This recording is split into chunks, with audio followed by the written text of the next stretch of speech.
Welcome to the webinar. You have entered as an organizer and may now speak to any other organizers or panelists on the line. When you are ready to begin the presentation, press the Start Broadcast button on the GoToWebinar control panel to allow all attendees to hear you. This system will notify you once you begin your broadcast. The broadcast is now starting. All attendees are in listen-only mode.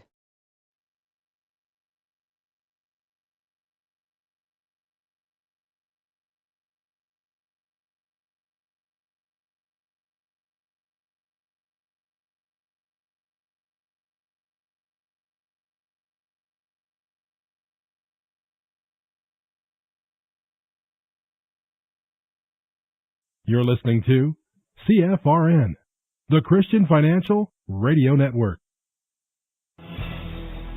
Good afternoon, traders, and welcome back to the CFRN E-mini Futures Cast.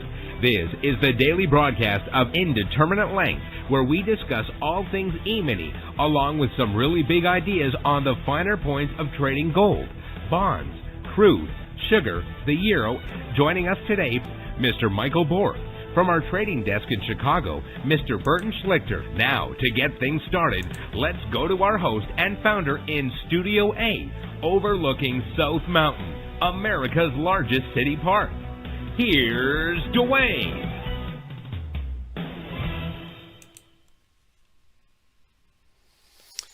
Good afternoon, welcome back. Today is Thursday, sure feels like a Monday.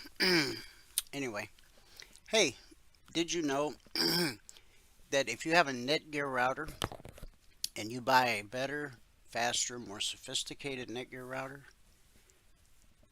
you can't just hot swap, plug and play?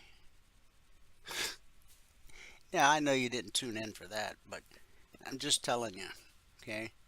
If you're going to upgrade your router, set aside a day to get things working. Sorry for the bumpy start. It's like nothing recognizes anything, and I'm still dropping frames on YouTube. So if you're viewing via YouTube, you might want to do this. Go to mytradingiq.com. Scroll down to where it says afternoon broadcast. Click the link. Fill out the 30-second registration form. You're done. It will log you into our platform today, but also going forward. What will happen every trading day, you'll get an email about an hour before this broadcast starts. In that email, there will be a link. So at 12 noon Eastern, all you have to do is click the link in the email, and it will automatically log you into our platform. Of course, there'll be days you're out of the office, away from the desktop, but you still want to join live. And there'll be days when you're busy and can't join live, but want to get caught up later. You can do both of those via our YouTube channel. Even if it's a little choppy with dropped frames. Anyway, I've been working for a week now. So the problem is the people that created the software, the encoding and broadcasting software, they're on the other side of the world.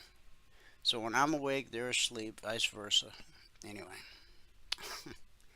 unlike CFRN that provides around-the-clock support, not only to our members here in the U.S., but to our members around the world. Okay.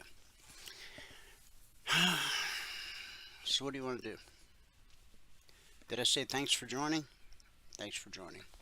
Glad to have you here. This is our daily schedule. We start out with our devotional, a word of prayer, some news, recap the alerts. Michael will join us about 12:50. That's 50 minutes into the broadcast for those watching after the fact. He'll give us a recap of what happened in the live training room. Then we'll do some live trading on the TradingView platform. Then I'll wrap it all up with our good word for the day. Not only do we broadcast live every trading day on our YouTube channel, as we're doing right now, we're simulcasting, but we also archive each and every daily broadcast. Currently, there's over 2,600 daily episodes archived for your educational and viewing pleasure. Now, if you're new to the world of CFRN, there's no better way to get to know who we really are. Not just today, not just this week, but thanks to the power of YouTube, you can actually see how we've evolved over the years. You can scroll back 6 days, 6 weeks, 6 months, 6 years, even more. Just pick some days at random. You're not going to watch them all, obviously, but get a feel for from whence we came to where we now are. Okay? We're an open book. We're transparent in everything we do. Why? Because I think that's the right thing to do. What about you? Okay, let's get into the devotional. We're in day 5 of 9. The topic is going deeper, meeting the Messiah in John chapter 1 through 4. And we're already up to chapter 3. I'm going to share today's scripture, which is John 3, 1 through 21, from the Message translation. There was a man of the Pharisee sect, Nicodemus, a prominent leader among the Jews. Late one night, he visited Jesus. He was the original Nick at Night. Some of you will get that, others won't. And said, Rabbi, we all know you're a teacher straight from God. No one could do all the God-pointing, God-revealing acts you do if God weren't in on it. Jesus said, you're absolutely right. Take it from me. Unless a person is born from above, it's not possible to see what I'm pointing to, God's kingdom. How can anyone, said Nicodemus, be born who has already been born and grown up?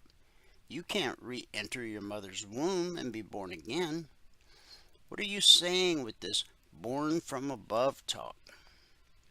Jesus said, You're not listening. Let me say it again. Unless a person submits to this original creation, the wind hovering over the water creation, the invisible moving the visible, a baptism into a new life, it's not possible to enter God's kingdom. When you look at a baby, it's just that. A body you can look at and touch, but the person who takes shape within is formed by something you can't see and touch, the spirit, and becomes a living spirit. So don't be surprised when I tell you that you have to be born from above, out of this world, so to speak. You know well enough how the wind blows this way and that. You can hear it rustling through the trees, but you have no idea where it comes from or where it's headed next.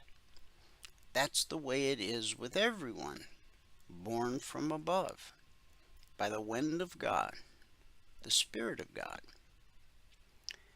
Nicodemus asked, What do you mean by this? How does this happen? Jesus said, You're a respected teacher of Israel, and you don't know these basics? Listen carefully. I'm speaking sober truth to you. I speak only of what I know by experience. I give witness only to what I have seen with my own eyes. There's nothing second-hand here, no hearsay. Yet, instead of facing the evidence and accepting it, you procrastinate with questions. If I tell you things that are plain as the hand before you, and you don't believe me, what use is there in telling you of things you can't see, the things of God? No one has ever gone up into the presence of God except the one who came down from that presence, the Son of Man. In the same way that Moses lifted the serpent in the desert so people could have something to see and then believe, it is necessary for the Son of Man to be lifted up, and everyone who looks up to him, trusting and expectant, will gain a real life, eternal life. This is how much God loved the world. He gave his Son, his one and only Son. And this is why. So that no one need be destroyed. By believing in him, anyone can have a whole and lasting life. God didn't go to all the trouble of sending his Son merely to point an accusing finger, telling the world how bad it was. He came to help, to put the world right again. Anyone who trusts in him is acquitted. Anyone who refuses to trust him has long since been under the death sentence without knowing it. And why? Because of that person's failure to believe in the one-of-a-kind Son of God when introduced to him. This is the crisis we're in. God light streamed into the world, but men and women everywhere ran for the darkness. They went for the darkness because they were not really interested in pleasing God.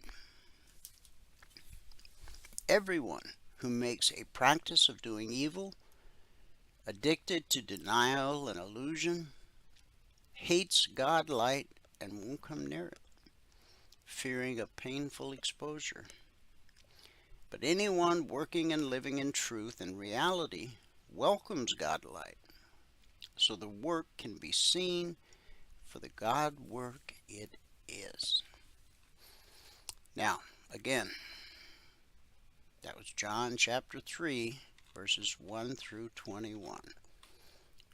A little longer than normal, but I'm really enjoying this devotional. I'm just really breaking things down. I hope it's meaningful to you as well. One of the lovely things about John's Gospel is Jesus' one-to-one meetings. In real time, we see very different people trying to understand who Jesus is and how to respond to him. In the scripture we just read, we meet Nicodemus, a religious expert, one of the Pharisees, sitting on the Jewish ruling council. He comes to Jesus at night. He knows Jesus is a teacher who has come from God, but he's not committing himself to more than that. He came at night because he didn't want the other Pharisees to see him. Jesus' response is surprising. He says that no one can come into the kingdom of God that is become part of God's people unless they're born again. Nicodemus' religious qualifications don't interest Jesus at all. New birth is needed for everyone. Nicodemus is confused. Like the people in the temple, he takes Jesus literally. He imagines his mother being pregnant with him again, but Jesus corrects him. This new birth is from the Holy Spirit, God himself. Just as people give birth to people, so only the Spirit can give spiritual life. Nicodemus still didn't quite get it. But as Jesus points out, Nicodemus should have already known this. Back in the Old Testament, the prophet Ezekiel had spoken about the need for God's forgiveness and Spirit, new spiritual life, to become part of his kingdom. Jesus explains how this will happen by another Old Testament reference. He takes Nicodemus back to the book of Numbers, when Moses lifted a bronze snake on a pole to rescue God's people from his judgment. Just as that snake was lifted up, Jesus says that he will be lifted up on the cross to save people from God's right judgment of our sin and give eternal life to all who believe. This is the context to one of the most famous verses in the Bible. What is the connection between being born again and Jesus' death on the cross? John 3:16 tells us that God loves the world, and so he gives his only Son, that whoever, anybody who believes will not die and face God's judgment, but have new spiritual life that starts now and lasts forever. God hasn't sent Jesus to condemn, but to save. But this calls for a response. In verse 3:18, we read, "This new life is for those who believe in the Son. Those who don't, who reject the light and love the dark, face God's condemnation." So this isn't just a matter of academic interest. How we respond personally to Jesus really matters. Eternity's a long time. Pray with me. Heavenly Father, we thank you for the words of Jesus, reminding us that we must be born again through the Spirit to enter your kingdom. Help us to live in the light of your truth, knowing that you sent your Son out of love to bring us eternal life. Let our hearts be transformed by your grace, and may we reflect your love to the world around us. We continue to pray for the hurricane victims. Lord, strengthen their spirits as they rebuild and surround them with your peace and provision. May your presence be their refuge and hope in these challenging times. And we continue to pray for your intervention in the Middle East, where war and violence has caused so much suffering. Protect the innocent, heal the broken, guide the leaders towards justice and reconciliation. And finally, as the U.S. approaches the presidential election in just a few days, we seek your wisdom and guidance. Grant discernment to voters as they make important decisions for the future of our nation. We pray that your hand will be upon this election process and that you will lead the nation in a direction that honors you and seeks the common good.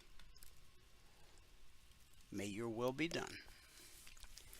It's in Jesus' name we believe and pray. And everybody said, amen. All right.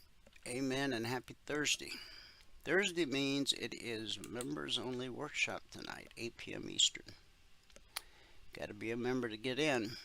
So if you've been on the trial, check your inbox. There are instructions on how you can be in that meeting tonight. Okay, starting in the U.S. with the cash markets, or the indices as they're called.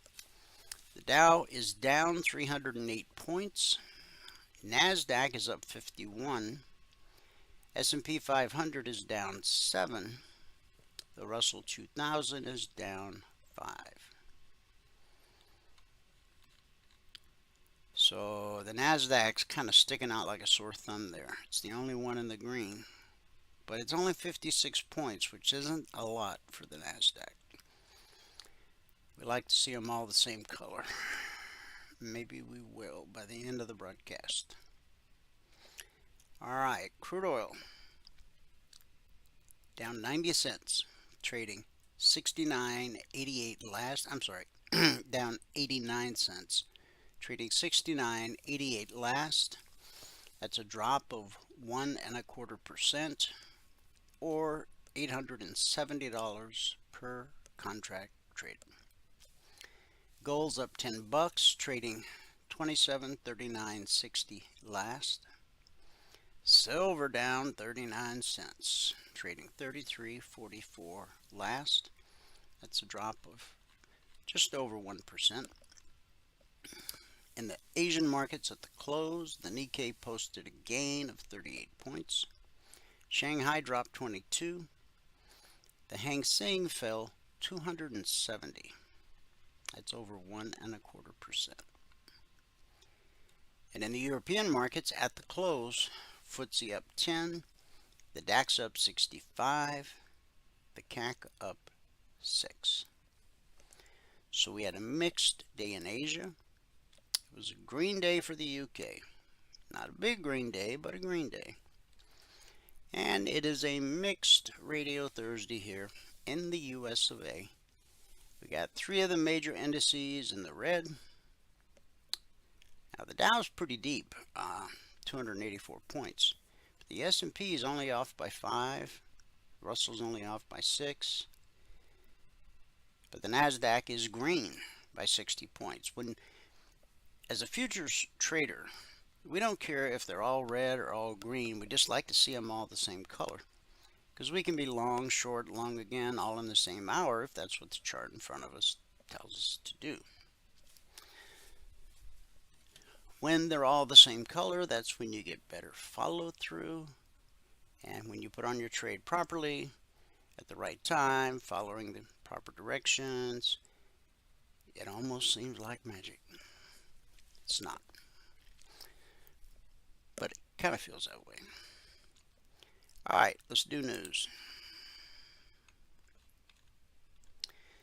Boeing's 33,000 production workers voted to continue their weeks-long strike yesterday, rejecting a 35% pay raise over 4 years and $7,000 bonuses, among other benefits.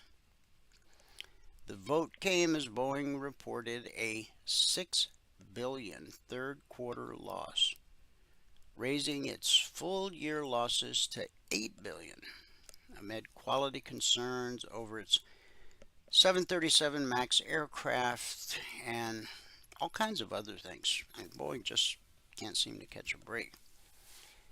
Now, these workers who want a 35%, who won't accept a 35% pay raise and a $7,000 bonus, it, at some point you got to be a team player, okay? And I don't see it. Attackers killed 5 people and wounded at least 22 others at an aerospace company's headquarters in Turkey yesterday. The government has labeled the incident a terrorist attack. 2 attackers, 1 man and 1 woman, have been killed. The government says it is working to identify them. According to local reports, the attack began when someone detonated a bomb outside the entrance of Turkish Aerospace Industries, a state-run defense company manufacturing military and civilian aircraft and drones. At least 1 other armed militant fired at security guards and entered the facility, with local officials describing a hostage situation at the company's cafeteria. The attack comes as Turkey's government has been negotiating an end to its decades-long conflict with Kurdish separatists, while the country's defense minister blamed Kurdish militants for the attack. Investigators have not publicly identified an affiliation or motive at this time. Now, you may have seen this Netflix documentary or heard the podcast. Giselle Pellicot, the 71-year-old French victim of mass rape, testified yesterday against her former husband Dominique, who admitted to sexually assaulting and facilitating dozens of men to assault her for over a decade. Giselle opted for a public trial, which has garnered international attention, in a case where victims typically choose anonymity to shed light on the issue of sexual consent in France. 50 men between the ages of 26 and 74 are accused of raping Giselle between 2011 and 2020 in incidents that her husband coordinated online.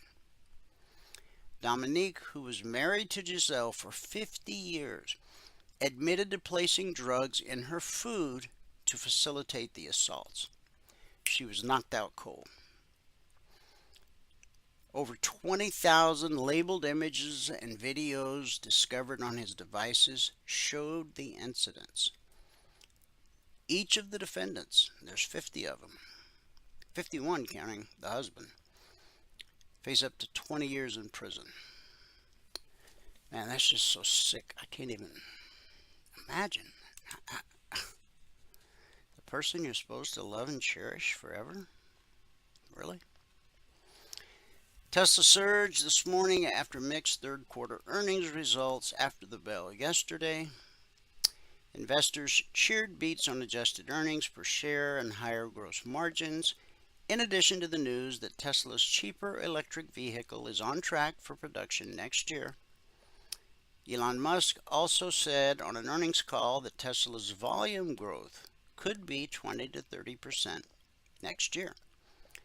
Tesla shares rose 18% in midday trading. They're up 19% right now, setting up to add tens of billions of dollars to the company's market valuation. Wow. Okay, now, just because I read these news articles doesn't always mean I believe them. Weekly jobless claims unexpectedly fell last week, and a sign that turnover in the labor market remains low. New data from the Department of Labor showed 227,000 initial jobless claims were filed in the week ending October 19th, down from 241,000 the week prior, and below the 242,000 economists had expected. That's per Bloomberg data and Bidenomics. Thursday's data shows claims have reversed an upward trend seen in September that had brought the metric to its highest levels in more than a year. Well, there's a lot at stake, like the Oval Office. So, trading desks at major banks are expecting a flurry of activity when the chaotic 2024 election comes to a close, and that could cement what is already a banner year for Wall Street. Trading volume tends to go up immediately after a presidential election ends, according to Bank of America head of markets Jim DeMar, starting on the day after the event. If that happens, traders could add to what is already a record haul. Through the first 3 quarters of 2024, JP Morgan Chase, Goldman Sachs, Morgan Stanley, Bank of America, and Citigroup posted roughly $89 billion in combined fixed income and equity trading revenue. While these poor people in North Carolina can't even get FEMA. Okay, that sounded angry. I apologize. Not really. Reuters sales of new single-family homes increased to the highest level in nearly 1.5 years as buyers rush to take advantage of a decline in mortgage rates. New home sales jumped 4.1% to a seasonally adjusted annual rate of 738,000 units last month, the highest level since May of 2023. All right then. And last, from Bloomberg, private credit firm Pemberton Asset Management has got into a scrap with an unlikely adversary, one of the UK's largest trade unions. Unite the Union is protesting against the London-based credit specialist over its management of a maker of ready meals called Oscar Mayer, which Pemberton took control of last year. The UK firm, which has no relation to the American company that sells bologna, supplies supermarkets including Tesco and J. Sainsbury. It's hard to believe there's no connection, but I guess they say there's no connection between the Oscar Mayer we know and the Oscar Mayer they know. What are you going to do? All right, we got to move quick. Logic 247. It's our 24/7 around-the-clock E-mini alert service. We're currently in week 325. Over the last 325 weeks, we've issued over 18,100 individual handcrafted alerts. We've averaged on a weekly basis 20% or less being stopped out based on market structure and a very simple process that we teach all of our passport holders in their one-on-one mentoring sessions. Valerie did the recap to this morning at 6:30 a.m. Eastern. So some things have changed. I've put out some additional alerts. She'll update everything this afternoon as she does. But at the time she did the recap this morning, since the markets opened this past Sunday night at 6 p.m. Eastern, we've issued a total of 60 alerts. One never triggered. Still waiting on the outcome of 16. That gives us 43 actionable alerts, of which 4 or 9%. Thought I edited that thing properly. Apparently I didn't. Did I fix it? Yeah, there we go. So 4 stop outs out of 43 actionable alerts. So we're sitting at 9%. Again, over the last 325 weeks and over 18,100 individual alerts, we've averaged on a weekly basis 20% or less getting stopped out. Now, the purpose of the alerts is to help you learn how to read a chart. And if you want to learn how to trade, first you got to learn how to read a chart. Now, I know some people just trade the alerts because it's like, why should I have to worry about learning how to trade? This guy just gives me trades all day long. Well, those people will regret that at some point. Because let's face it, I'm not going to live forever. Well, my spirit will live forever. Okay? Use the alerts as they're intended to learn how to find windows of opportunity in the market, to know where to expect resistance, to know where to expect support. Okay? Now, are you going to get to the point where you're right 100% of the time? No. The best we've been able to do over 325 weeks, which I think is like 6.25 years, is 20% or less on a weekly basis get stopped out. And we still have tomorrow to go, but right now we're sitting at 9%, so I'm okay with that. Now the logic alerts can come out anytime around the clock, 2 a.m. or 2 p.m.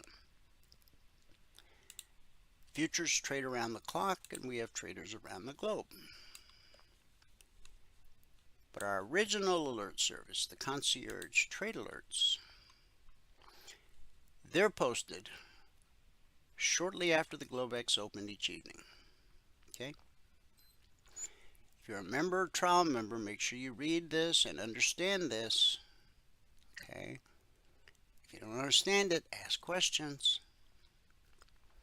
Every one of our members and trial members had every one of these targets for all of these different markets last night, 23 minutes after the open.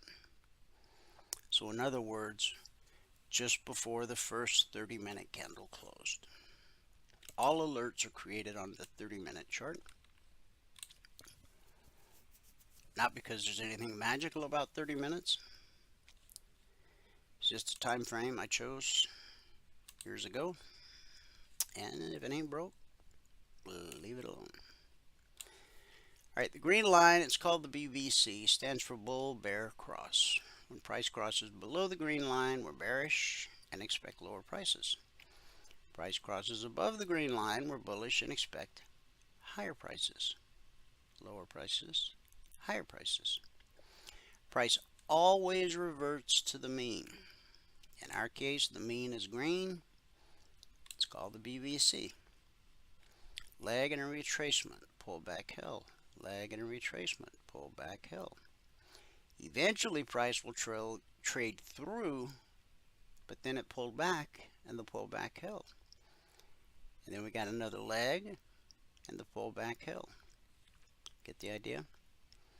Just remember, the pullback holds more often than not. It held all across here, and now 2 days it's holding here. Now, yesterday morning in the live training room, I popped in, and we discussed for a moment. I remember this, we were on yesterday's candle, and we were starting to look like we were headed to the BBC. I said, wouldn't it be something if we spike the BBC and touch that 24% fib extension? That should give us quite a bounce. So from 58.07, we bounced all the way up to 58.70. That's like a 60-point bounce. So now we're up against resistance at the 38% fib extension and the step line. We got support at the low of the day or the daily BBC. Then the 24% fib extension. And the low of yesterday was 58.01. Okay. Now, if we take out yesterday's low, there's nothing to prevent us from getting to the lowest fib extension and the 24% fib retracement. Okay? I mean, now I'm not saying that'll happen. This could hold and we could get a huge bounce. But if we go sideways for a few days, this balloon climbing is going to turn to red and falling like this. And what happens? Bang, bang. So we had some, high impact news this morning, better than expected. Ran price up, but look where we are now. So how we close today will be really important. As long as we close above the BBC, there's still hope for the upside. If we close below the BBC, and especially if we were to close below yesterday's low, and that means we're going to take a pretty strong move to the downside. Now, because many of the markets that we do the weekly trading zones for are at, and I think 1 or 2 is below the lowest zone, I think we're going to catch a bounce going into the weekend. That's not a forecast, it's just an observation. Because we could go lower. I mean, like the S&P, we still got plenty of room to have the downside before we get to the lowest weekly zone. So now the daily chart. Maybe you don't trade the S&P, but you trade something, or you probably wouldn't be watching this broadcast. Whether it's futures or stocks or crypto or Forex or ETFs, learn to spend 2 minutes with the daily chart before you start trading on your smaller time frames. Why? Because institutional traders, the ones who actually move price, they look at daily, weekly, and monthly charts the way you and I look at 30-minute charts, 5-minute charts, tick charts, and range charts. Why? It has to do with account size. So, if you'll make that a part of your daily routine, what you're doing is you're giving yourself a free look over the shoulder of the deep pockets that move price. Okay? And when you see this, a daily doji, be very careful, because this is a market looking for direction. You got resistance right here, you got support right here. And at the moment, the market doesn't know which way it wants to go. Keeps flashing a little red, but it's great guidance on many days. But on a day like this, it's telling you to be cautious, okay? Because the institutions are still trying to figure out what to do. Our strategy, our indicators are not designed to outsmart the institutions with their infinite resources. Our strategy and indicators are designed to help you see what's happening in the market and to understand why, to understand the objective, and to know with a great deal of certainty what the next high probability move is. Once you've been with us a couple weeks, you should be able to look at a 30-minute chart and instinctively know what the next high probability move is. And based on our history, you'll be wrong about 20% of the time. Okay, ES. The vertical line separates today, Thursday. Here's Wednesday. Here's Tuesday. I could go back to Monday. When price moves up to a zone, we expect resistance. When it drops to a zone, we expect support. resistance, support. We spiked it, but then we bounced, and then we finally got through it. And we didn't get all the way down.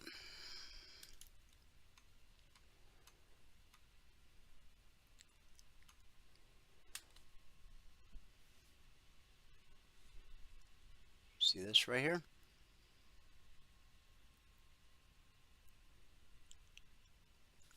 It's called, that's part of learning to read the chart, okay?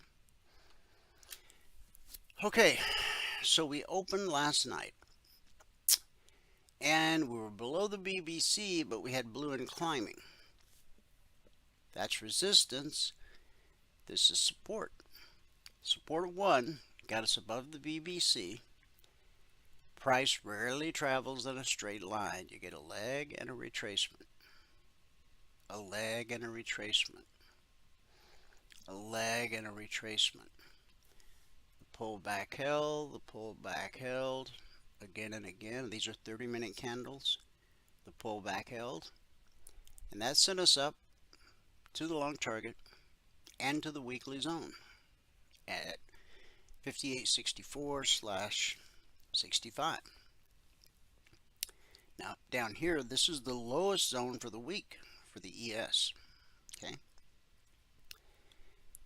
When price encounters a weekly trading zone, 70% of the time you're going to get consolidation, like this, like this.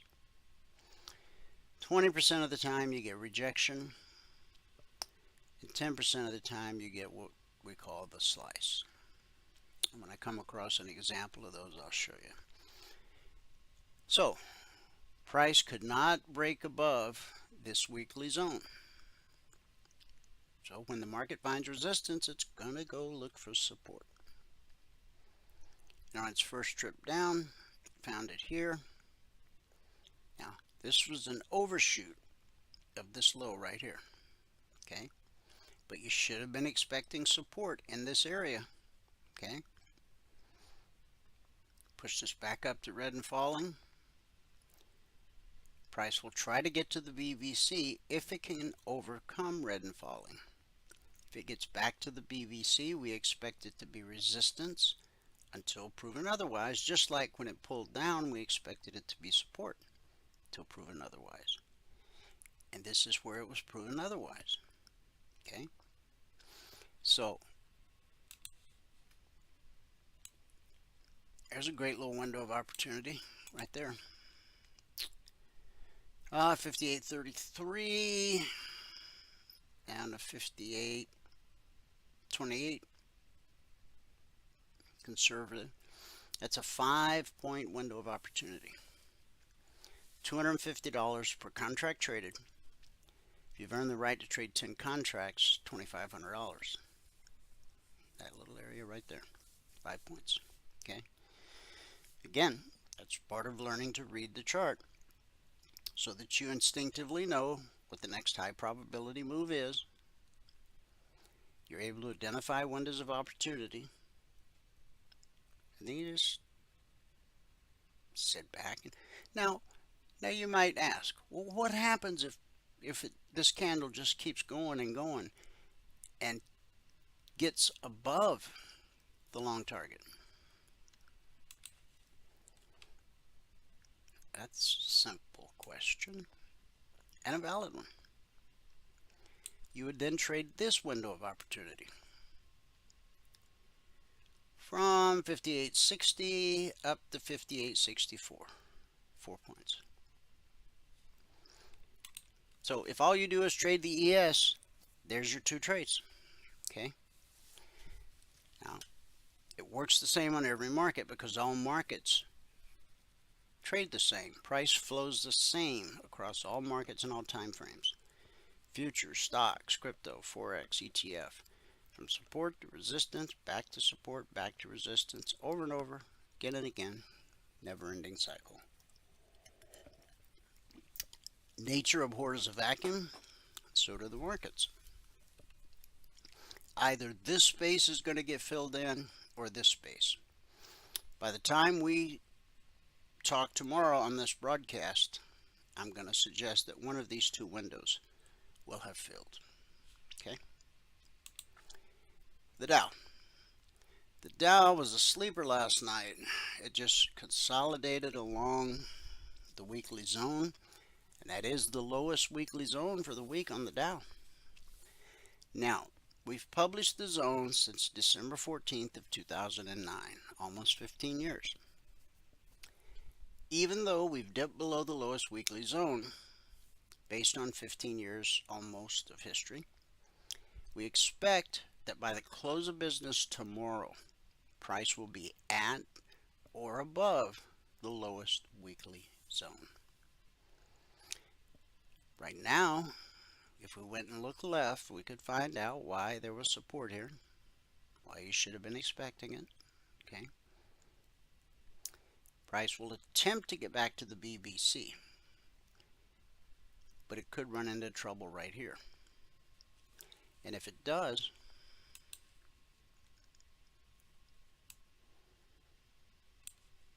you can grab your goal for the day right there.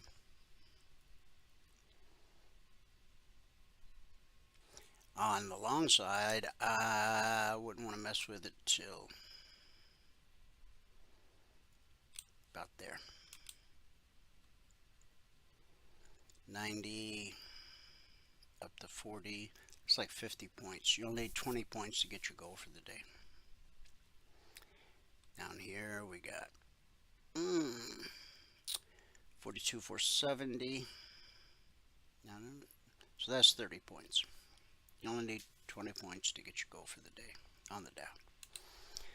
The Russell, here's where we open. Blue and climbing, support, got us above the VBC. Leg retracement, leg retracement. Pull back hell, pull back hell, pull back hell. Set us up to the long target, all the way to the zone. Okay. Now this high, we failed to take out this high right here. Okay. Sign of weakness. And what happened? Blue and climbing turned to red and falling, and down we go. And we missed it. We missed the short target by less than a point. Doesn't mean we won't come back down and do it again.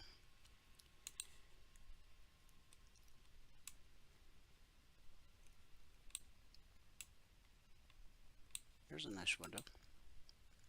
And if price were to somehow get back up here,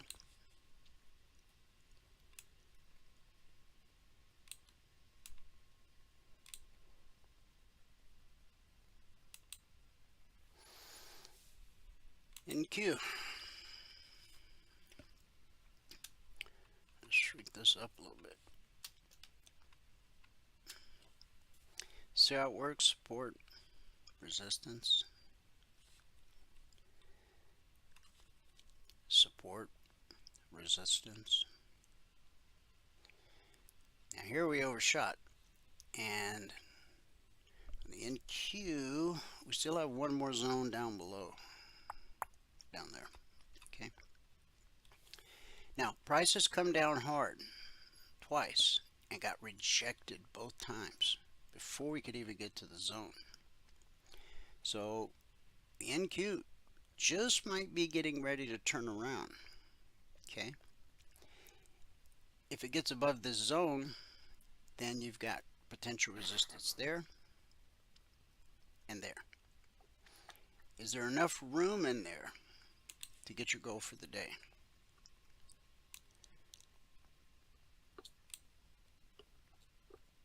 $379 to $395. Yeah, you could do it there, or you could be patient and do it up here. Okay, goal for the day. One of those two. And just in case price tries to drop again, there you go. Okay, we'll pick up where we left off. Michael has arrived. Let me put it on crude so I remember where I left off. He's going to give us a recap of everything that happened in the live training room this morning. Then we'll do some live trading on TradingView. Then I'll come back, finish that recap. We just got a couple more markets to look at. And then we'll wrap up with our good word for the day. Yes.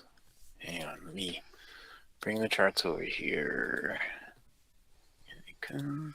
I wanted to show you something else that we went over this morning, in the session this morning.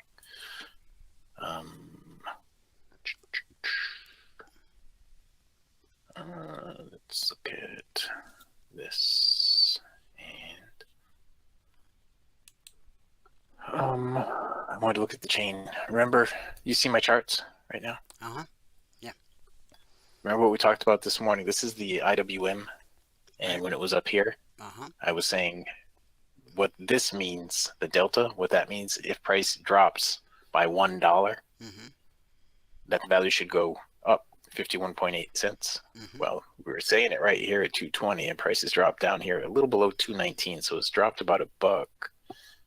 And this is what it looks like now.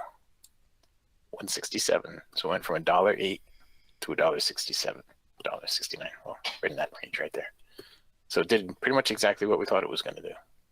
Nice. And as it continues down to here, it was keep increasing. So that was just good job. That is, it's good stuff. I think let me save this, and because we do have a partners meeting tonight, and this might be good. It might be stuff we can talk about tonight, if people feel so inclined. Remember, guys, if you want to be in the members only workshop tonight, if you've been on the trial, if you can't find that email that was sent to you, just call or email support@cfrn.net, and in the subject line say, I want to become a member, and we'll send you the instructions. We'll do that for sure. Okay, so let me put this back here, and we'll make it the NQ again, and we'll make it a 31 range again, and then I'll jump into my thing again. Here we go. All right. Ready. So you can see my charts, and start going. All right. Excellent. Here we go. Good afternoon, everyone. Today is Thursday, the 24th day of October, 2024.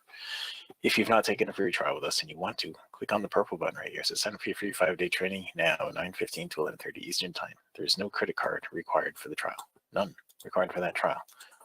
All right. Click on that, and it will bring you to this page right here. On this page, all that we ask for is your name, your email, and your phone number.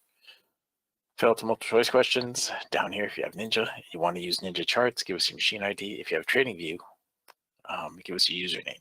Okay, if you have TradingView, give us a username, and we'll get your indicators indicating for you on your desktop. All right. All right. Now in here, excuse me. What we want to do here, and brain is slipping. Okay, that's what it is. Okay, if you're going to read the spreadsheet, you get to read all the CFTC risk disclosures down at the bottom.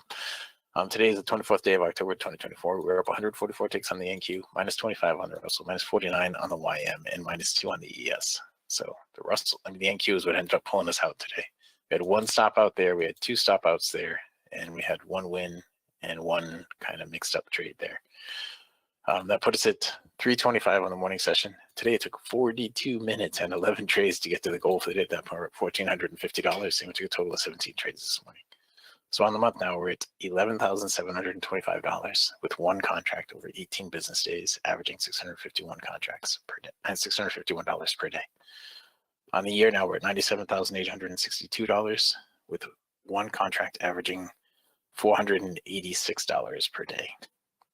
Doing the 24/20 blueprint, this actually went down from yesterday a little bit because it took us a while today, 42 minutes to get the goal. If you were to quit trading when you get the goal for the day and you were to add one contract per month, quit trading when you get the goal for the day and add one contract per month. So far this year, you would have only had to trade 58.26 hours, 58 and a quarter hours, and you would have averaged $2,791 per hour so far. Okay. All right, let's get into it. We had trades on all the markets today. So let's show what happened here. Now, this is the YM. We have the YM on a 15 range right now, but this morning when I was trading it, we had it on a 19 range. And this looks wonderful right here, the way all this came together. However, this morning it was off by just a little bit. Like these two trades right here, all three of these trades right here, actually, they gave us a short right here, and it ended up going down, but it didn't trigger from right here. It triggered from over here. Well, it triggered here first and stopped us out. Now, I almost should have had my stop to break even on that, but not quite. Then it stopped us out. And the next one right here, the same thing. Almost had my stop to break even, but not quite, and it stopped us out. Now, both of them went down like they should. This one right here, I managed to get a break even. I waited and I got it on the pullback, and I managed to get a break even out of this one. But if I didn't do that, it would have stopped me out again and then done the same thing, moved down again. So I changed the time frame to a 15 range. See, it's on a 19 right now. And if you go back here and look at it on a 15 range, the same spots, the 15 range was on. Right here where it came out of the overbought, it was on. Over here where it came out of the overbought, it was the next bar right here. So it was on. So the 15 range would have worked out a little bit better in this case. Now I don't typically, well, I don't almost never change the time frames, but if it's not working out for the time frame that you're in a couple times in a row like that, and it just seems like it's off by a little bit, just change the time frame. You can go to a 31 range. You could go up instead of down if you wanted to. And in the same spots today, the 31 range right here, it nailed it right there. 31 range was perfect right there. It was perfect right there. It was perfect right there. All right, 31 range every time. Even in the afternoon, a little further on in the session, right here wasn't actually a trade, but right over here would have been great. That was during the break. But I just wanted to point that out. Okay, if the time frame that you're in seems like it's just a little off, then change the time frame. Okay, or change to another market. It's up to you. But anyway, we ended up on the YM. We stopped out minus 25, stopped out again minus 50. Then we had a break even, and then we had a +1 tick. That got us to minus 49 on the YM. The Russell, we did not trade very much on. As a matter of fact, we only traded once, and it was right here, and that one stopped us out. Now that one, I should have made that an orange one because we really didn't have all the lines in the ribbon right there. So I shouldn't have traded that. So I shouldn't have had that stop out.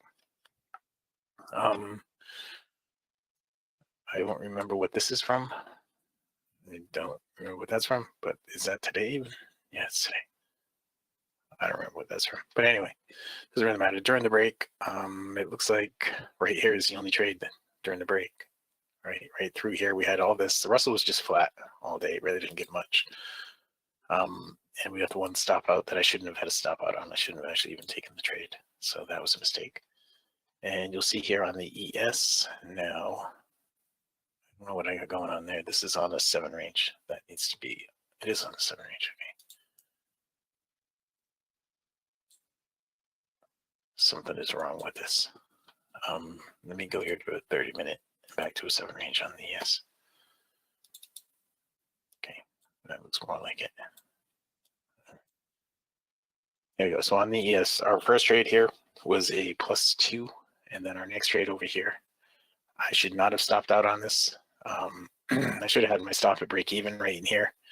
And when I did stop out, I had my stop at -4, right? I moved it up to here because I should have been out of this at break even on this move up right here, but I didn't get it. And so I just moved it to -4 to stop me out at -4. So that put me at -2 overall on the ES. We had one more break even trade here that we didn't do anything with. And after that, we got into the lesson plan, and I don't remember why I drew these black lines on here. I'm sure there was a reason, but nevertheless, coming out of the overbought, there was a trade right here. See this right now, Gary, are you watching right now? Do you see that? It says NQ, 100 range NQ +85. What that means is that the 100 range NQ has just crossed into the overbought in the TV trades trigger. So if the ribbon is going down right now on 100 range NQ, look, if we go over here and we click on this right here, it's going to change this chart to 100 range NQ. And if we go to the end of it, we'll see the ribbon is not bearish. So this is not going to give us any kind of an indication of anything right here. All right. When in the ribbon, if it would have given us that right here, when it gave this one back here, what that suggests is that you're going to have a 100 tick move on the downside. So right here, when it came up in here at 9:33 this morning, and it said plus 85, the NQ is at plus 85, that would have been at 9:33 this morning, right about here, this one. It said the NQ got into the plus 85. If you happen to look and see that the ribbon was bearish at that point, what it would suggest in the smaller time frame, it would have been in the smaller time frame, you would have seen that. And it would suggest that you're going to have a 100 tick move bearish, all right, 100 tick bearish move. Now, I know I just jumped off of the chart that we were on to come and show you this, but that was something that I just went over in a meeting with Gary. So let me get back here and we'll bring this back to the ES 7 range. ES 7 range. Okay, and then I just want to go here and show you at that time at 9:30 something this morning. There were some great opportunities. It was right in here at 9:30 something this morning when that triggered. It said, look for 100 tick move on the downside, basically is what that was suggesting. And so there was a trade here, good for 48 ticks. It was a trade here, good for 48 ticks. It was a trade here, good for 48 ticks. It was a trade here, good for 30 plus ticks. So you had just about 200 ticks right there.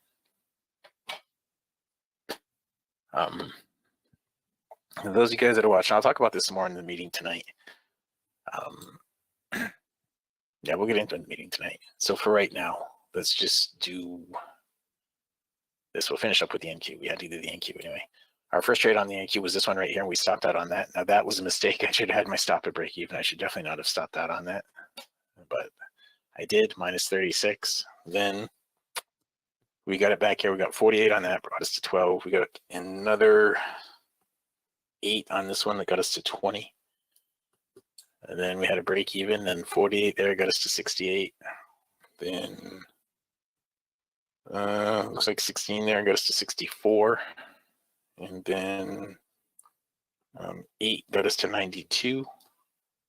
Break even, then 4 got us to 96, and then 48 goes to 144. All right, and that is what we had today. During the break, there's a big flat spot here. We had nothing, but then it broke out of it, gave you a short trade right here, would have been your first short trade. All right, if you didn't move your stop up to break even and take a break even or a little profit right here, then you would have wrote it out for the whole 48 ticks. There was another one here good for 48, another one here good for 48. And the reason I'm saying 48 is because it's a 12-point target. Okay, those of you guys who don't know, I have a 12-point target on the NQ. So right here, this would have been a break-even trade. This would have been good for 48. This good for 48. This good for something less than 48, but still good. And it pays $20 a point. $20 a point, right? So it's $240 per contract. Times 10 contracts. Yes, it's $2,400. Yeah.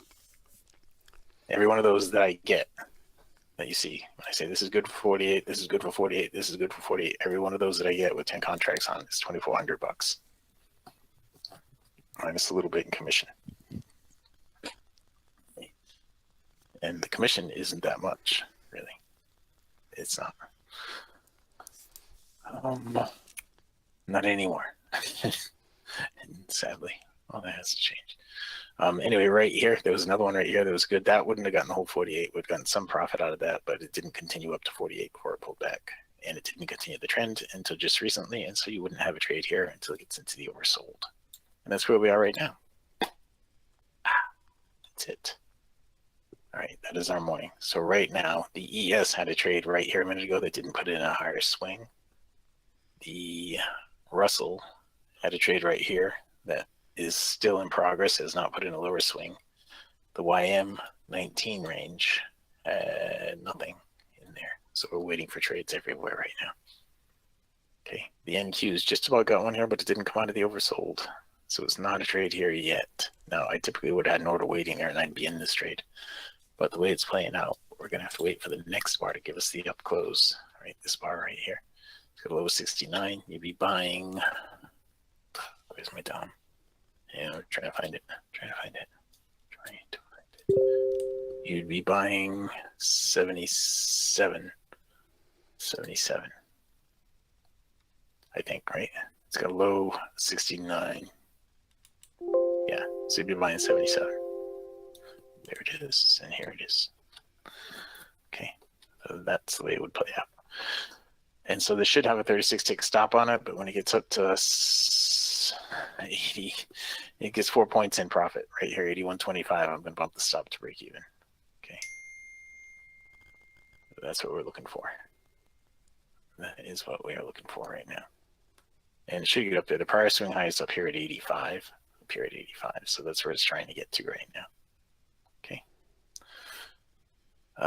We need to get a higher swing over here on the ES. We need to get a lower swing on the Russell, and we need to get a deeper pullback on the YM. That's everything we got going on right now. I feel like I've been talking nonstop today. All right, we're almost there. We're almost there. I think it just hit it, didn't it? 81, almost. I was off by a tick. It should keep going. Should get all the way up to the price swing high. Is at 81 you go to break even. Yes. It's 81.25 right there. 4 points is what I was looking for. 4 points is right there at 81.25. So now my stop is at break even. I don't have any risk on the trade. What we should do, the way that this should work, I don't know that it's going to. It might take me out of break even, but even if it does take me out of break even, still, and it did. The way that this should work right now is it should give you. Let me see if I can do this. Do we have a? Took me out of break even. Inside here. Okay, so we both got out of break even. And here we have a triangle. Okay, so what it should do is this.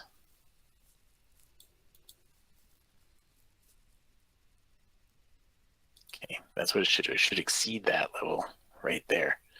And when it does exceed that level, go back here and click on that. Click on this. There's just about there exceeding that level right now. And when it does, we'll copy this and we'll paste it. And we'll take it and kind of flip it. This is pretty much what it should do. That right there. Like that. Something like that. That's what I'm trying to do. This is what it should do. Okay. When I flipped it, let me do it again. Let me get rid of that. I'll do it again. Let me paste it on there again. It created itself in the right way. So now I got to kind of turn it, is what I'm trying to do. Put it like this, and this is what I want to do. And flip this up like that, and over like that, so it's a right triangle. That's what it should do. So we'll see if it does. That's when it should go there, how far it should go, and how long it should take. That's what it should do. Over here, the ES just put in the higher swing. So now the same thing is applying here to the ES, the same kind of thing. If I stick the triangle on here now, the way that it works here with the ES is, here's our diamond, right? So this one, the time was a little bit less. And so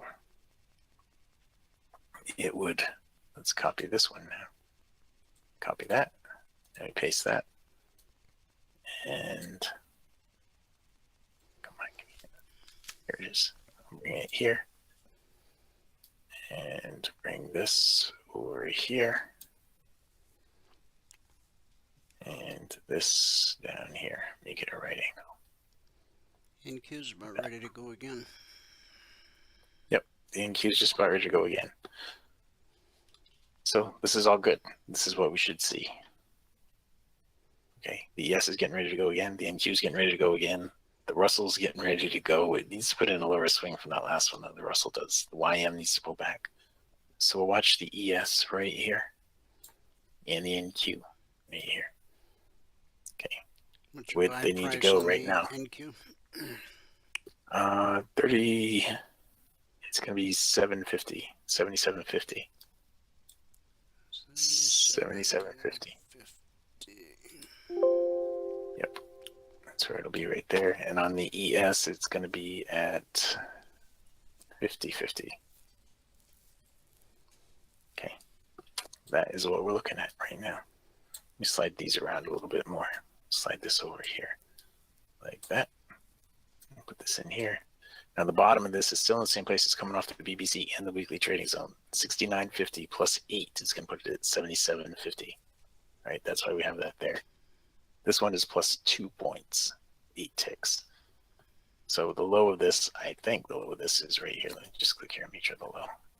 48.25. I got to find that DOM. I got it in the wrong place right now. Hang on. It's my ES DOM. This should be a 0.25. Okay, is the bottom on this still in the same place? Yep. Click this. Oh, on the NQ it is. Yeah, 69.50. Yep. So that's in the right place right now. And on the ES, I think it is too. Yeah. So everything's all set up here. Oops, wait, this just dropped down instead of going up. So it might put in a lower swing. It might actually close down. So we'll have to wait and see what happens with that. Just might. The low is still 950, so we'll have to wait and see. Still 950 on that. Okay, so this did close down. Now the low on this is now 875, right? 875. So that's going to put this at 675 right now. 675. And the low on this one is 825. So that's going to put this at 50.25. That stays the same. This one went down some more. 675. That's changing significantly now. I'm just going to cancel this on the NQ and slide that over here. And the ES now has a low of 725. So that's going to put you up at 925. All right, I canceled the NQ trade. What time is it? 117. Okay, it's got a low here of 650 now. That's going to be 850. I don't think it's going to turn into a trade. But yeah, see, everything just got crunched up. So neither one of those turned into a trade, sadly. And the Russell's not a trade either because they need to put in a lower swing from this last one. The YM is almost a trade. Okay, if you take the YM, this was on a 15 range on the YM. That's what that little thing right there is for. So on the YM 15 range, it's actually got a trade right here on the 15. That's what we were looking at this morning when the 19 range wasn't triggering exactly where you wanted it to. The 15 range looked pretty good, and the 31 range looked good also. What's your entry on the way in? The YM, well, the entry should have been right here at 566. Oh. I didn't get filled yet. It's still there. There it is. Now I got filled. All right. So now I'm in at 566 on that. It hasn't gone 10 ticks into profit. Now the stop on this is 20 ticks because it's on a 15 range. The stop is only 20 ticks on this YM right now. All right. The target's 40. The stop is 20. But we're now filled on it. And we'll see how things go. It goes to break even after 8 ticks in profit now. So this has to get up to 74. And we'll bump that stop to break even. This is 15 range. All that stuff, by the way, you guys who don't know. So out here, if you go to trade rules, 15 range bar is what I'm using on the YM right here.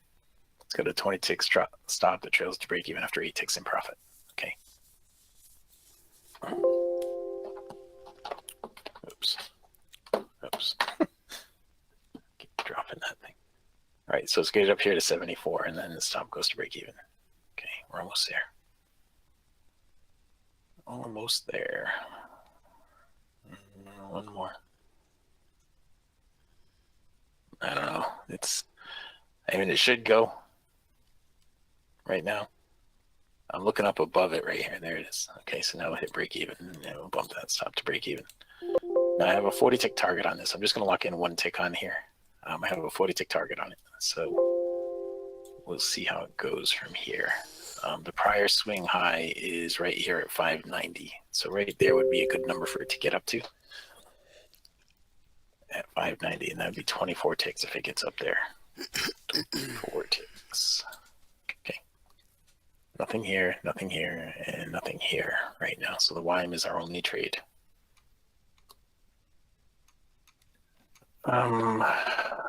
Does anybody have any questions about anything?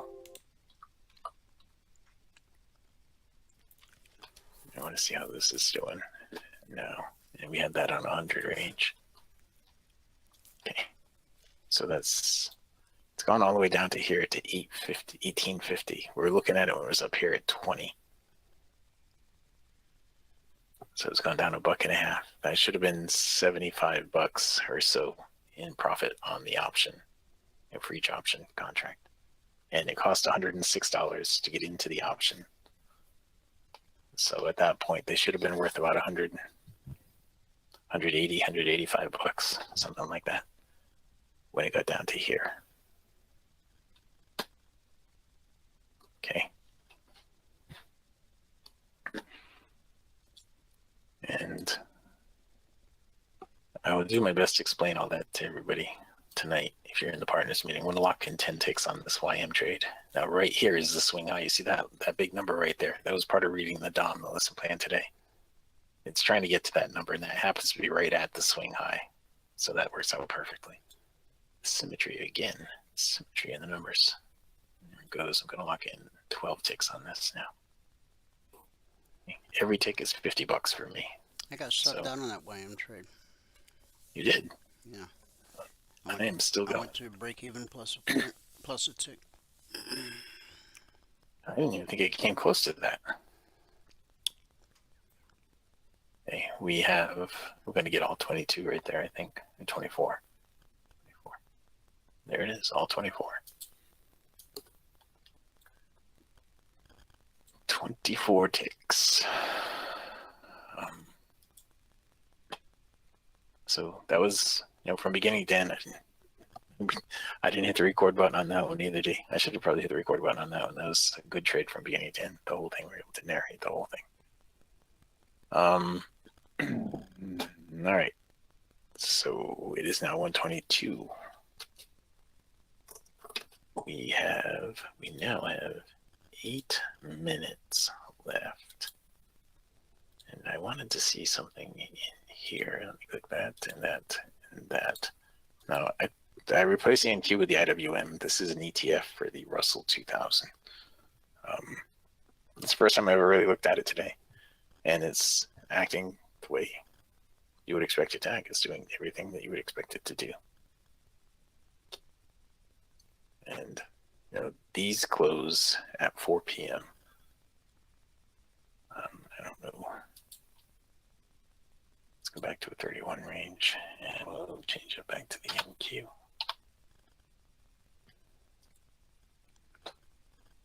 NQZ. I'm going to hit save on this right now. That wasn't really a trade. We didn't really come onto the overbought right there, and we don't have all 4 lines visible, so that's not really a trade right there. Now over here on the YM, we did just put in a higher swing. We're just putting in a higher swing, a little bit higher swing right there.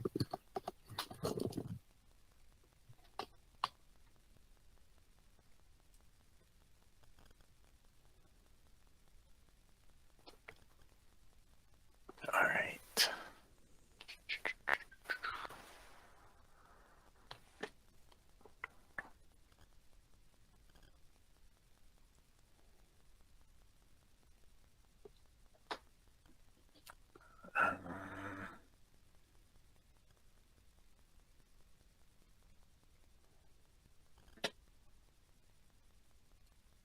All right, so today's lesson plan, I was able to give that to Nilesh in Telegram.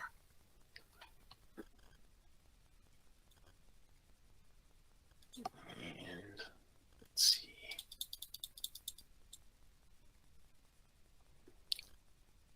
We want a lower swing here. We want a lower swing here. We want a higher swing here. All right, to continue the trend. All right, let's go look at the rest of the world right now. Look at Bitcoin. Bitcoin's had a good day so far. And this right here indicates that a mid-trend trade could be coming up. That's what that indicates. Go back and look at this on the daily chart using not the ultimate slingshot. Let's put the TV trades range trigger down there.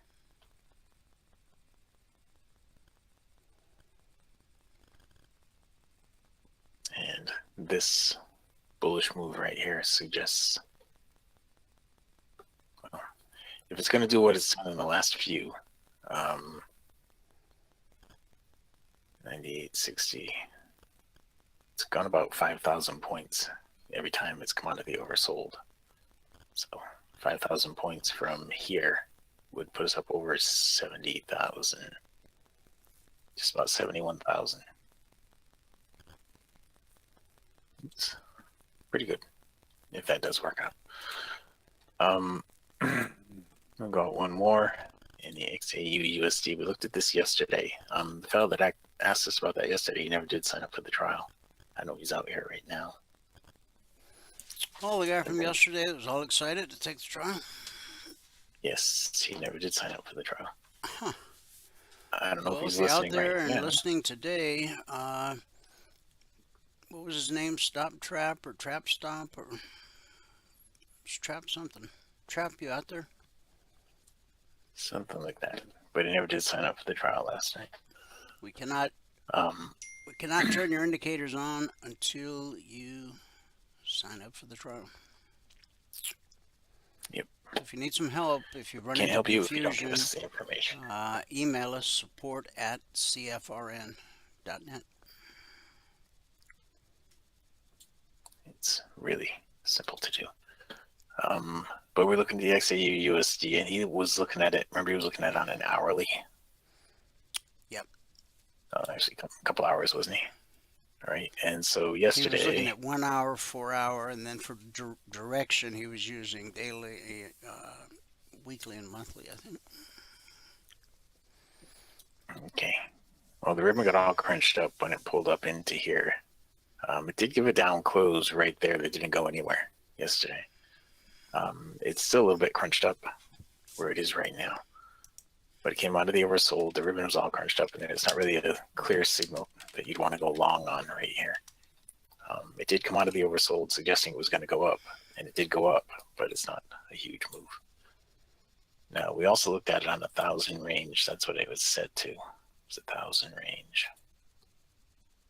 Okay, and on the 1,000 range, it suggested a long right here this morning, and it's gone over 1,000 ticks since that one. It's done it a few times today, as a matter of fact. 1,000 range.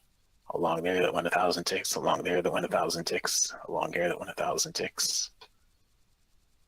And I don't know how much 1,000 ticks is worth with Forex because I don't trade it, or with this, and I don't trade this. But this one 1,000 also. This one didn't go quite 1,000. Went about 300 or 400. This is all today on this 1,000 range. These are all today. So I had several opportunities today. Several opportunities today.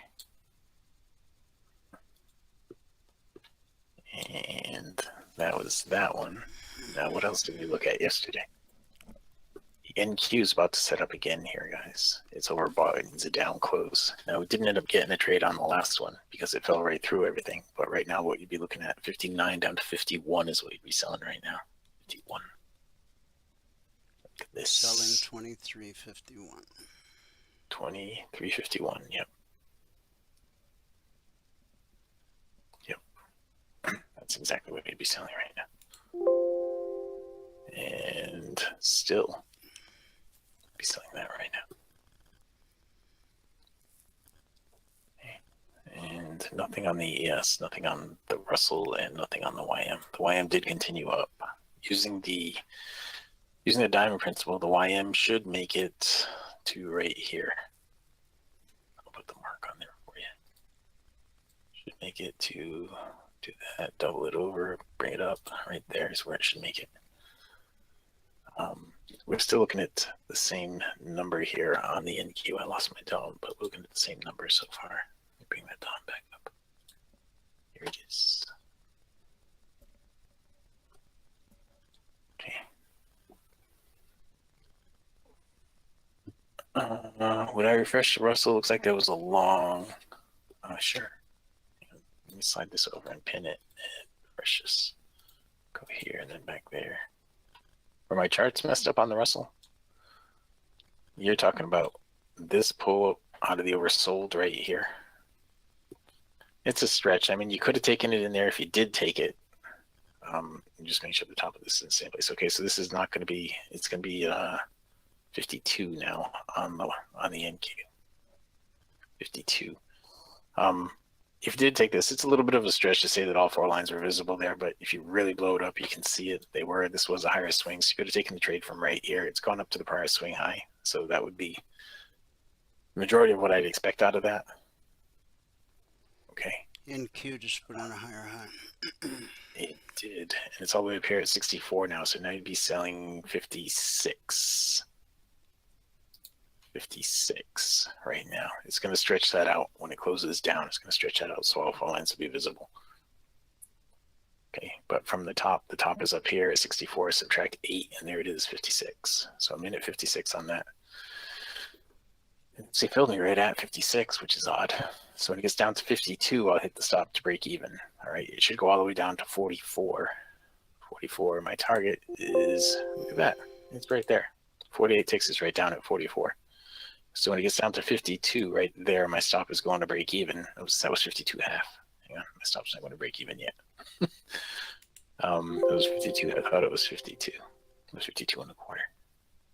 All right, I do think it's going to go down. And it should give me all 48 ticks. I didn't look at the bigger picture on this, but the drop down to here to 52 and a quarter, I guess 15, 16 ticks is enough. If you want to bump your stop to break even at that point, you could have. I did, but then I moved it back. I really do think this is going to push down.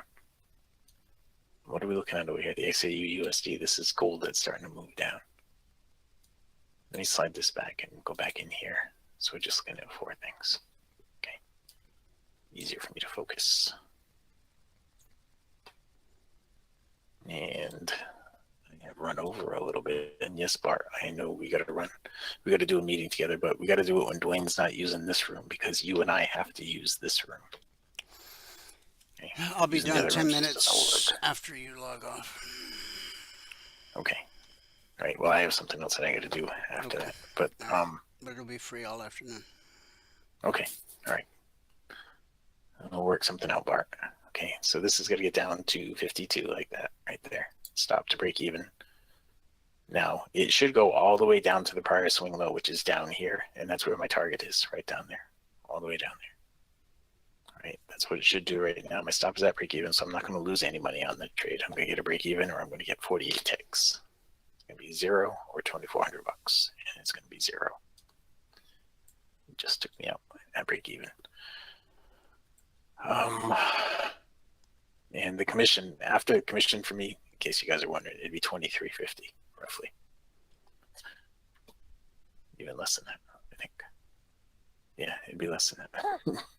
It'd be $23.75, something in there. If I did get the full 48. But that's it.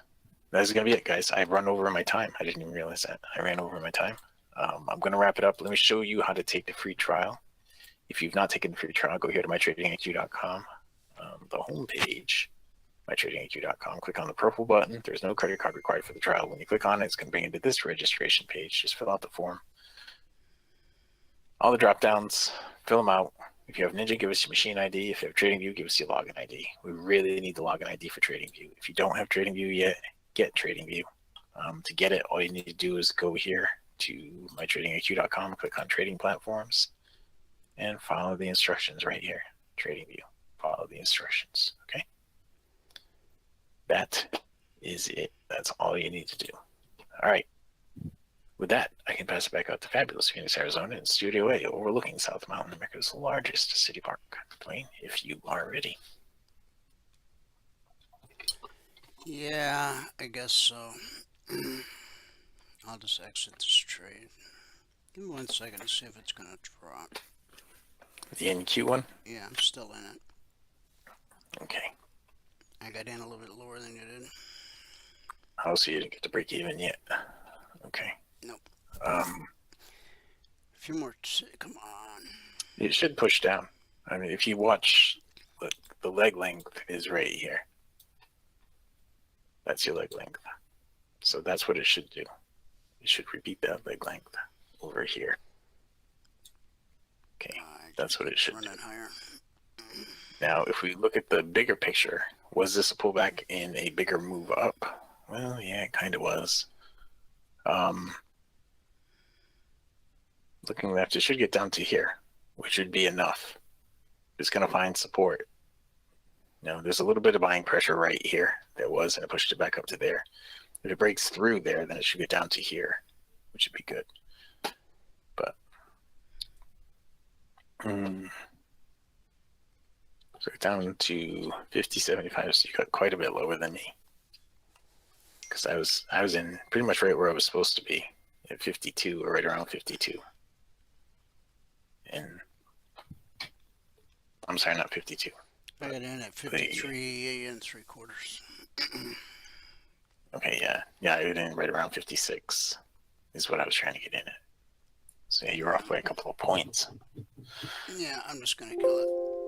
It just killed it, so. All okay. Right. Another day in the life. All right. So today. You ready? You want me to take it? Yeah, and pass back up the fabulous Phoenix, Arizona, Studio 8, overlooking South Mountain, America's largest city park. I already said it. Okay, I'll say it again. Okay, recap of the recap There of it the is. morning session. 42 minutes, 11 trades to get to $1,450. Good job. Thank you. Thank you. All right, guys, we left off on crude. We covered all the indices. Here's where we opened last night. We opened above the VBC with blue and climbing, so we expect higher prices. And it ran right up to the zone and to the weekly trading zone. Now, we got a leg and a retracement right back to the zone. See that? And the VBC. And then we got a leg and a retracement and a leg. And then right here. Okay. See, this is Thursday, Wednesday, Tuesday. Tuesday's high was right here. We took it out by just a little bit. Okay. But once it failed here, then it took us all the way down to the zone below. Okay. So we hit the long target, and then we turned around and we hit the short target. And we're currently consolidating at the zone, which is what happens 70% of the time when price encounters a weekly zone. You're going to get consolidation. Okay. You can have wide-ranging consolidation. You can have tight consolidation. But consolidation is another word for sideways. Okay. So this is where we opened last night. We had a leg, blue and climbing. Okay, so that pushes us right up to the VBC. We spiked it, and then we pulled back, and the pullback held. It holds more often than not. And then we ran right up to the long target, the zone. We spiked the zone a little bit, came back to the zone, spiked it. Now, notice right here we had a bullish cross. That's where the blue line gets above the green line. When you have a bullish cross that leads to an extended move, the first time price revisits that area will almost always be good support. And there you have it. Good support. Send us all the way back to the VBC resistance. Send us back down to the zone. Spiked it. Now we're back above the VBC. Red and falling looks like it wants to turn to blue and climbing. And this is gold, so you only need a $1 move in price. So 27.51 to 27.52, that would give you your goal for the day. By 27.51, take profit at 52. Or you could let it run to see if it, makes it up to that high. But I always like to be conservative. So here's where we opened last night. We got blue and climbing. That pushes us up to the BBC, takes us through the BBC after a little consolidation. And bang, we hit the target. Okay. Now see, the target was based off this high right here. And so we spiked it, but you see these wicks? Okay. Price runs up and gets slapped down. It runs up and gets slapped down. It runs up and gets slapped down. It runs up and it gets slapped down. Blue and climbing turns to red and falling. And then, boom. Down we go. Okay. Now, right here, previous bullish cross, support. Bounced us all the way up to red and falling. Resistance. And that sent us all the way down to here, which is this low right here. That support bounced us up to the step line, and then we completed the move to the target. We didn't quite make it all the way to the zone. Okay, that's everything. Yes. Remember, we got a window, a potential window over, it's a window of opportunity overhead if price goes up there. In other words, if we trade through the BBC, if the pullback holds and we get below red and falling, then we got a nice window here. Okay. On the Dow, what time was that? Okay, so no, that window hasn't filled yet. This is the long window. This is the short window. Okay. You see right here, the step line is crossing red and falling, which indicates a pullback to the BBC. Question, of course, now is, does the pullback hold? If it holds, these will act as potential support because they're directly below price. So that's why you want to let price get below this low right here, so that window can fill. And if price continues higher, you got to expect resistance there, there. You want to let it get all the way up to here and take you to there. Actually, what's the high there? 42,812.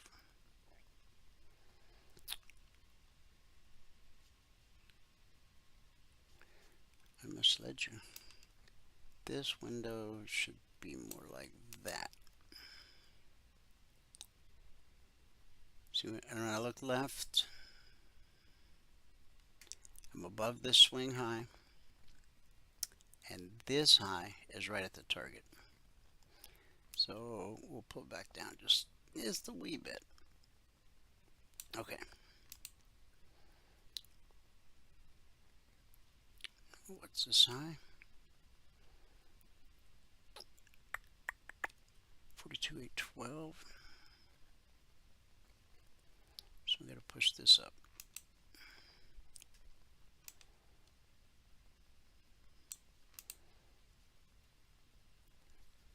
Okay, that's much better. 821 up to 853. That's 30 points. You only need 20 points to get your goal for the day. So there's your long window, there's your short window. By this time tomorrow, one of them will have most likely filled. The Russell, that window's good on the long side, and this window's good on the short side.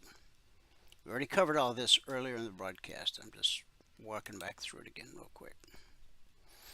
Oh, we drew a window here. We barely got into it and got slapped down. Okay, so that would have been a stop out. The entry was like 2382. And what did the candle make it up to? 389. Now, 5 points gives you a goal for the day, but I'm just going to call it a stop out. Okay. So now it's getting ready to make another attempt. Do I think he can make it through this time? I do. But that's just me. Again, I said the most conservative window would be up here. Okay. So the first attempt, it got stopped out. Let's see what happens on the second attempt. Okay. All right. Crude we covered. Gold we covered. Silver we covered. And the daily. Okay. Remember at the beginning of the broadcast, we just had a doji. There was no real color there. Now it's looking a little bullish. Okay. It's a little bit green. But you got resistance here. And then the high of the day. And then you have support at the BBC, the low of the day, 24% fib extension, and the low of yesterday. But it's still a doji, and so when the institutions are undecided, well, I'm not trying to outsmart them. Okay, become a member today. Be in the members only workshop tonight. It's that simple. It really is. Now, mytradingiq.com. If you have questions, call 949-42-EMINI, or you can send an email to support@cfrn.net. In the subject line, just put, I want to become a member. And Valerie will email you all the instructions. It's pretty simple. You click a link, blah, blah. But once you become a member, okay, once you click that link and become a member, she's going to send you a welcome email. All right, that's really important. Hold on to that. Put it in a folder somewhere because you're going to need to refer back to it again and again and again.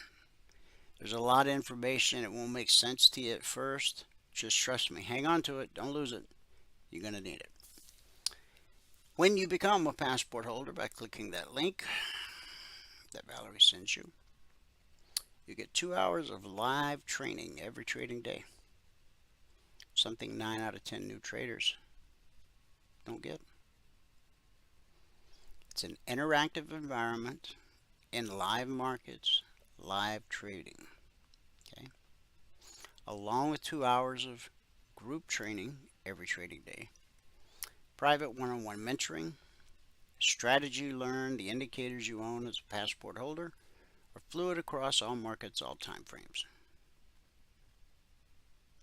Futures, stocks, crypto, Forex, ETF, doesn't matter. Price flows the same across all markets and all time frames. From support to resistance, back to support, back to resistance, over and over, again and again. It's a never-ending cycle. As a passport holder, you'll get the Logic 247 alerts around the clock. Now remember, the purpose of them is to teach you how to read a chart. We have issued over 18,100 individual alerts and averaged on a weekly basis 20% or less being stopped out based on market structure and the very simple process we teach all of our passport holders.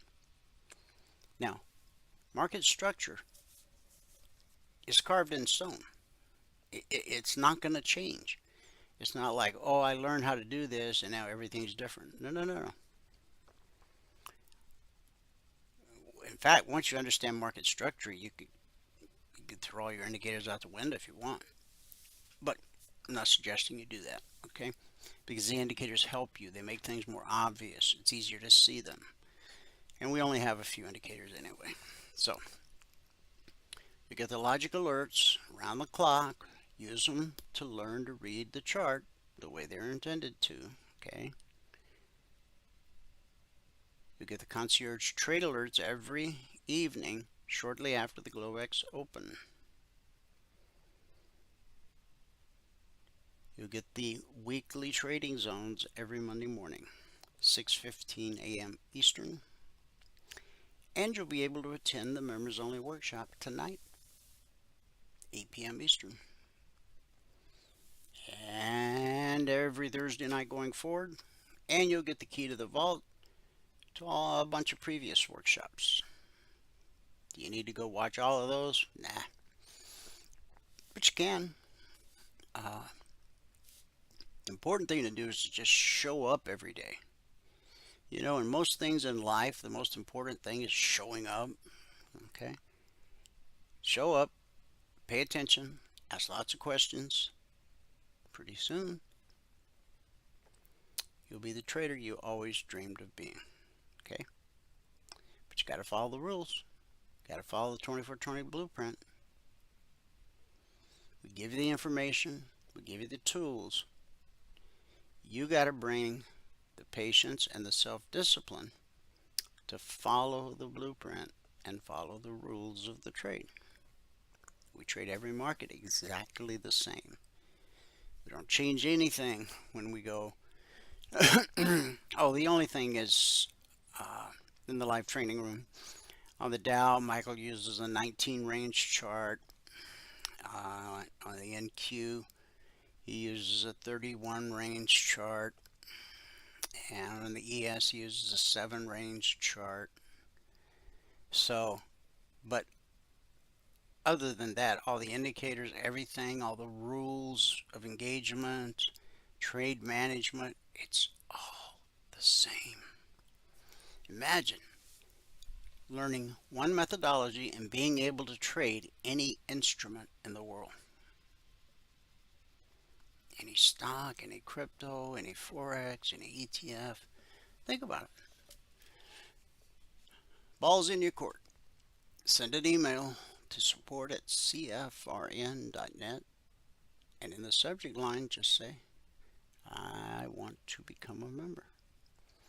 And then watch your inbox, because Valerie will fire you out the instructions, the link to join, and then once you've joined, she'll send you lots of important information. Don't lose it. If you do, we'll send it to you again. But it's better if you don't. Okay. Oh, and of course you get around the clock support. Okay. Let's see what we're going to talk about today for our good word for the day. Your Christ's Ambassador, Part 3. Our citizenship is in heaven, Philippians 3:20. So we've been talking about this for 2 days now. Let's recap. As an ambassador of Christ, you must have the following qualifications and characteristics. You know what? Let's just talk about being an ambassador, period. You got to be a citizen of the country you represent. Our citizenship's in heaven. Philippians 3:20. Your character and conduct must reflect the highest values of our country, that our God may make you worthy of his calling. 2 Thessalonians 1:11. You must be equipped for the job. There are different kinds of gifts, but the same Spirit. 1 Corinthians 12:4. You must be loyal to your country. Now let's look at 2 more qualifications. Number 5, an ambassador must be an effective communicator. The best ambassadors are bilingual. They speak and understand the language of those around them. Can you do that? In order to have the right answer, you must understand the question, the questioner, and where they're coming from. The Bible says, if someone asks about your hope as a believer, always be ready to explain it. But do this in a gentle and respectful way. 1 Peter 3:15. Now, note the words, always be ready. Which brings us to number 6. An ambassador must be a good diplomat. Ambassadors are most effective when they're winsome as they go about their work. You wouldn't want someone representing your country who is arrogant and abrasive in dealing with others. Jesus said this in John 13:35. By this, all will know that you are my disciples, if you have love for one another. Our message is the gospel, and our strategy is love. What's our message?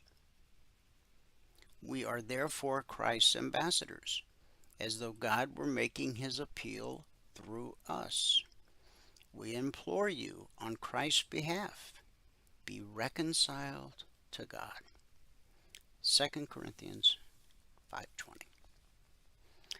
And that's a good word for today. Thanks so much for tuning in. Whoever you are, wherever you are, may God continue to richly bless you with his mercy and with his grace. And I'll see you at the bell.